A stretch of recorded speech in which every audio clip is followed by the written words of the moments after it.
will seem to have been defeated. We will rejoice in our new hope of utopia, and we will badly need it. We will be told to await our newfound powers, but when they don't come, we will be told that it is because there are some still among us that are keeping us from it, those that are still hanging on to the old age. All of this makes what Icke says in this clip very concerning. But we're now seeing the last throes of a dying system where the Illuminati in their box are believing they're crashing the system to create something else, when it's actually crashing ultimately for another reason. Understand what he's saying here. He's admitting that they are crashing the system to create something else. This idea should be common knowledge to all of us who study them. They are going to be the solution to the problem that they create. And Icke, of course, knows this. After all, he's Mr. Problem Reaction Solution. But listen carefully to what he's saying.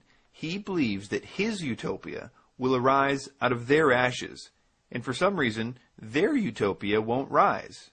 In effect, he's saying that when the system crashes, he is expecting his utopia to rise, but they are expecting a utopia to rise too.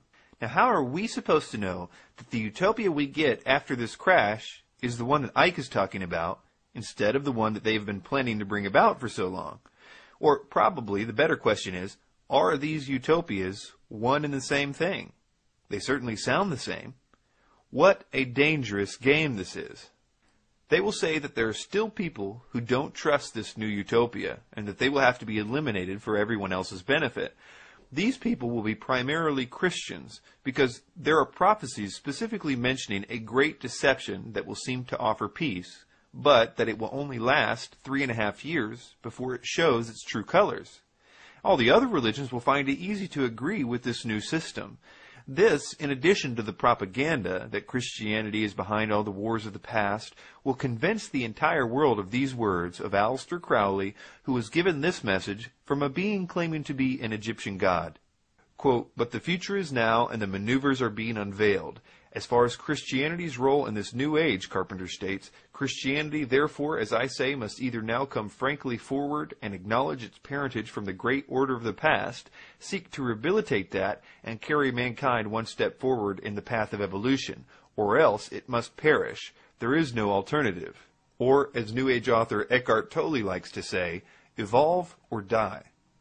We've been told by Icke, a man definitely possessed by something, that if we worship the God of the Bible, we are worshiping reptilians. And when you worship, you project energy, and you are feeding this force by thinking you are worshipping a God when you're worshipping these. He has changed his mind in every book that he's written about which way to tell you not to look towards Jesus and not to look at the Bible. His entities have told him to tell us that demons don't exist. The voice that talked to him for 5 hours in Brazil went on quite a tirade about how demons don't exist. How could they, after all, if everything was an illusion? There is a fabulous reason why this misdirection is happening, because the real agenda is being played out like a military system.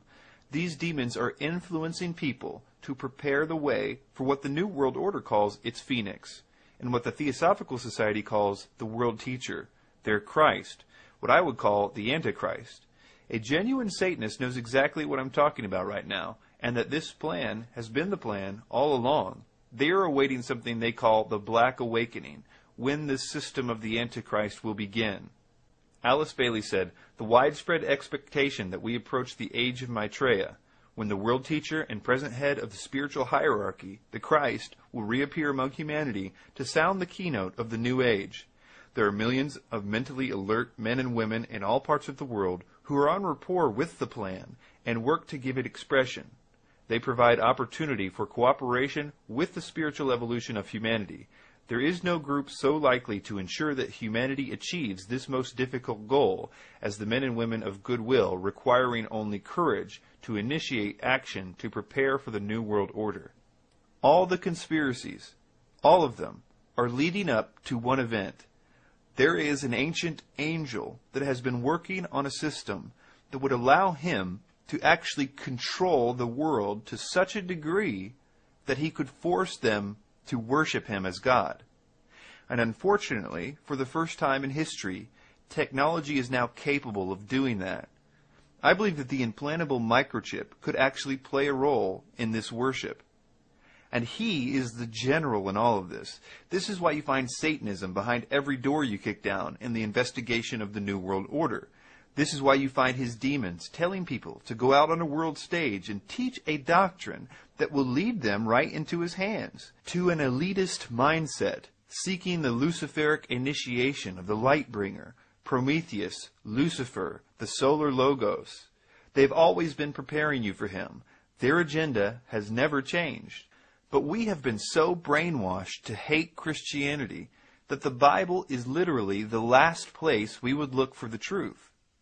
Jesus spoke of a time that's coming, and he said, "Now the brother shall betray the brother to death, and the father the son, and children shall rise up against their parents, and shall cause them to be put to death. And ye shall be hated of all men for my name's sake." Now this is interesting. Here's a guy that not even his enemies can find a good reason to accuse him. He's entirely just and sincere and humble in the Bible. Yet for some unknown reason, what he said is absolutely true. We will be hated for his name's sake. This hate has to come from a third party. Our enemy perverts the Bible to make you think that religion is equal with Jesus, so that you will reject him. And I submit to all of you that Jesus was the most anti-religious person that ever walked the face of the earth. He had nothing but compassion for sinners. In fact, the only harsh thing he ever said was to the clergy of his day and the bankers. The reason the mere calling on his name crushes whatever force is behind sleep paralysis and so-called alien abductions is because he really is who he claimed to be. And the demons are just as scared of him now as they were during the pages of the Bible. Jesus said in Matthew 11, verse 28, "Come to me, all who are weary and heavy laden, and I will give you rest. Take my yoke upon you and learn from me, for I am gentle and humble in heart, and you will find rest for your souls. For my yoke is easy and my burden is light." Christianity is not a belief system. It's a supernatural event that happens to you. Your life begins to change. You start to love things you used to hate, and hate things you used to love. You are given a new power to turn from the things that have you in chains. It doesn't mean that you're going to be perfect, but you will start to change, and that change will continue your whole life. It is freedom from bondage, not a list of rules. Mark 10, verse 45 says, "For even the Son of Man did not come to be served, but to serve, and to give his life a ransom for many." Acts 17:30 says, "Therefore, having overlooked the times of ignorance, God is now declaring to men that all people everywhere should repent, because he has fixed a day in which he will judge the world in righteousness through a man whom he has appointed, having furnished proof to all men by raising him from the dead." I do not think that David Icke knows that he's being used as a tool for the New World Order. I would like to think that he would turn from this if he could be convinced of it. I want to ask you to help me pray for Mr. Icke. For transcripts, footnotes, free downloads, and free DVDs, go to the website davidikedebunked.com. Thanks for your time.